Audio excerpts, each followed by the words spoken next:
I literally thought I'd never see it, hear it, smell it, or even imagine it. And even though nothing is 100% confirmed just yet, as I stated in a previous video, these sources reporting on a Star Wars Total War are mostly reputable and someone I'd consider trustworthy. In other words, I do believe with some confidence that we will get a Star Wars Total War in the next 2 to 3 years. So, what can a history-focused Total Warian do with this fact when Medieval 3 and Empire 2 are what my heart desires the most? Well, short of running for the hills in shameful display, let's actually think about this for a moment and assume the rumors are completely true.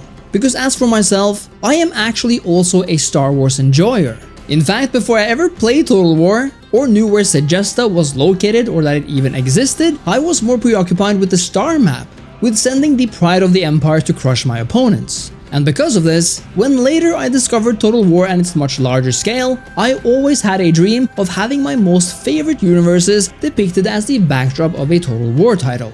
Yet with Star Wars in particular, I never knew how it would pan out. Because as we know, Total War has since its inception been all about sending those rectangles across a table and having them duke it out. That's essentially the gist of it. But frankly, I can't imagine a Star Wars Total War working in the same way. And seeing as we do believe that our other 2 Total War games in the making are World War I and 40K, it seems to me that at least for this generation, or batch of Total War games if you will, that Creative Assembly is likely to a certain extent completely rewrite or reimagine the formula of the series. As such, we're left to wonder what this new Total War will look like and how it will play. But let's start at the beginning. I believe this new generation of Total War games will come alongside, if not itself constitute, a complete revamp of the engine, or at the very least, feature a major upgrade of it. I imagine that battlefields in Star Wars are no longer going to be mostly purely based on open fields or slightly varied ground, but feature a lot more variation, a lot more intersections between natural terrain and buildings and debris.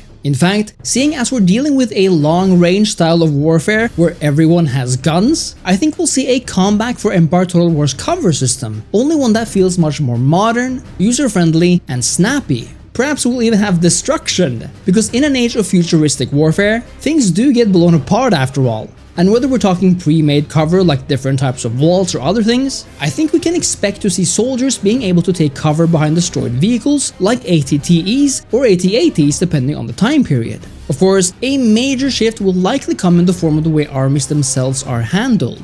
I can't imagine Star Wars feeling truly immersive if all we did was move units forward to shoot in big square formations like some kind of futuristic Napoleon. In any Star Wars battle depicted in the movies, for example, the battles of Star Wars are almost always based on equivalents of World War II, large-scale skirmishes followed with vehicles and relatively low-flying aircraft, creating spectacles for sure, but soon bogging down into trenches or fortifications of various kinds, which indeed is kind of the way these battles work in the Battlefront series as well.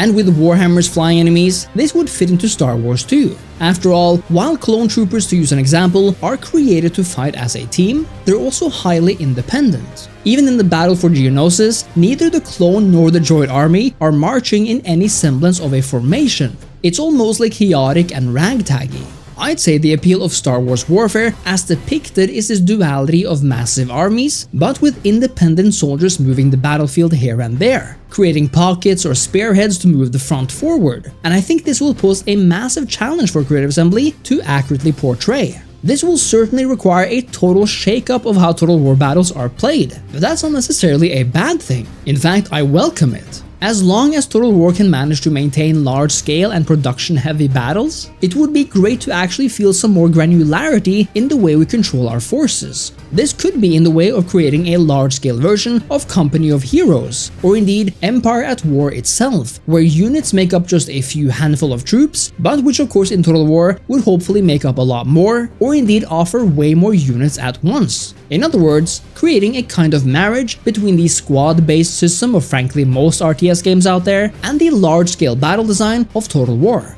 coupled of course with the massive vehicles and aerial combat, or even planetary strikes or bases. Of course, it wouldn't be a sci-fi fantasy game without heroes, and honestly this might be the place where I'm starting to think, even though I already hope, that this is going to be a Clone Wars era game. Imagine all the possible Jedi and Sith heroes, all of the various generals of the war.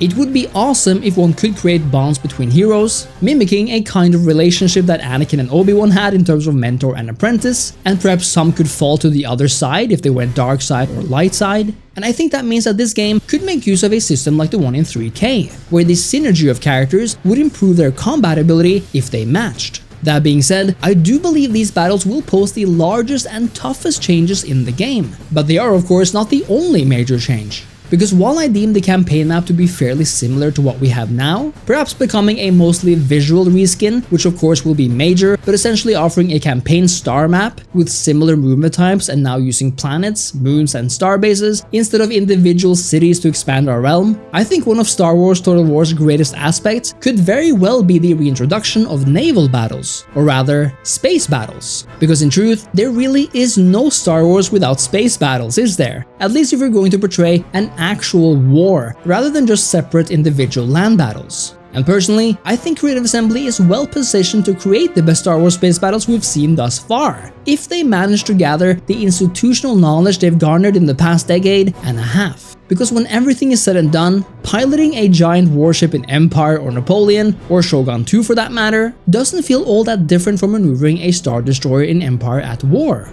They're all ships at the end of the day, they just look a tad different and make pew pew sounds now. Naval battles have been noticeably lacking from Total War ever since the likes of Total War Attila and Thrones of Britannia, and it's way past time they make their return. I suppose in terms of Warhammer fantasy, it can be argued that navies in that game would be completely unbalanced, and that's one reason why it's not in the game. But so much of Star Wars revolves around this one theater of war. Even the name does, and the very beginning of the first movie is all about that space navy action. So I feel like missing out on this opportunity would be an extreme shame. Just imagining controlling those capital ships around gets me hyped. And since I've always wanted a new Star Wars Empire at War, I mean that game did release in 2006 after all, having Total War now become the spiritual successor, or torch carrier or whatever you want to call it, is not half bad at all.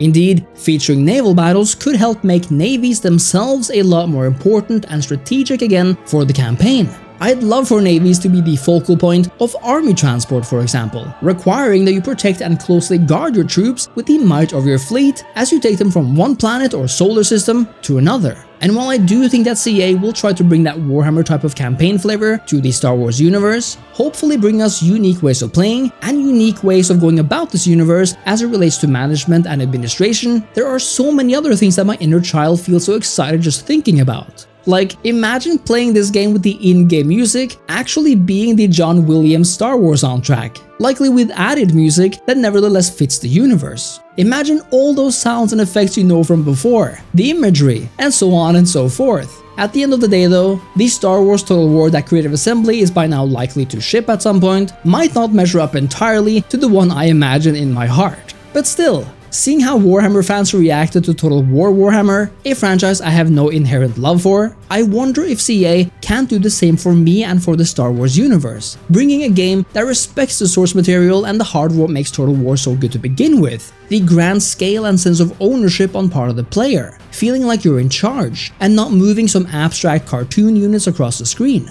Because if Total War Star Wars can look and feel half as good as Star Wars Battlefront 2 does, I think we're in for something special. As ever though, I remain cautiously optimistic until proven otherwise. But I have to say again that the idea of this game is really tantalizing. Let me know your thoughts on Total War Star Wars in the comments, and make sure to leave a like and subscribe to the channel. Thank you so much for watching, and I'll see you next time. Cheers!